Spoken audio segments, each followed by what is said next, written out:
بات کریں کہ خواب میں اچار دیکھنے کی، اچار کھانے کی، اچار بنانے کی کیا کیا تعبیر ہے۔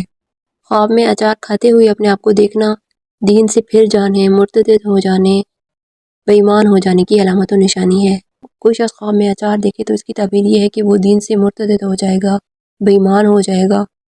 کافر ہو جائے گا۔ یعنی کہ اگر کوئی شخص خواب میں اچار دیکھے تو اس کا مطلب ہے کہ وہ جس دین پر ہے اس دین کو چھوڑ کر کوئی اور دین اختیار کر لے گا۔ اور اسی طرح اگر کوئی شخص خواب میں اچار دیکھے تو اس کی تعبیر یہ ہے کہ وہ برے لوگوں کی صحبت اختیار کرے گا، برے لوگوں کے ساتھ اس کا اٹھنا بیٹھنا ہوگا، یعنی دنیا میں بد اخلاق لوگوں جیسا اخلاق اپنائے گا، یعنی فتنہ فساد برپا کرے گا، برے لوگوں میں اٹھے بیٹھے گا۔ اسی طرح اگر کوئی شخص خواب میں اچار دیکھے تو اس کی ایک تعبیر یہ بھی ہے کہ وہ اپنا مال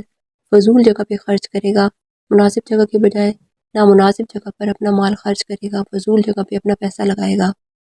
یعنی فضول خرچی کرنے کی علامت و نشانی ہے۔ اسی طرح اگر کوئی شخص خواب میں اچار دیکھے تو اس کی ایک تعبیر یہ ہے کہ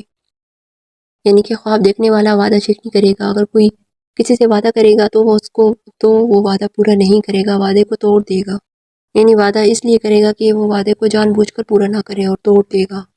اسی طرح اگر کوئی شخص خواب میں اچار دیکھے یا چٹنی یا اچار کھاتے ہوئے خود کو دیکھے تو اس کی تعبیر یہ ہے کہ اس آدمی کو رنج، غم، مصیبت یا دکھ تکلیف، پریشانی پیش آنے کی علامت و نشانی بھی ہو سکتی ہے۔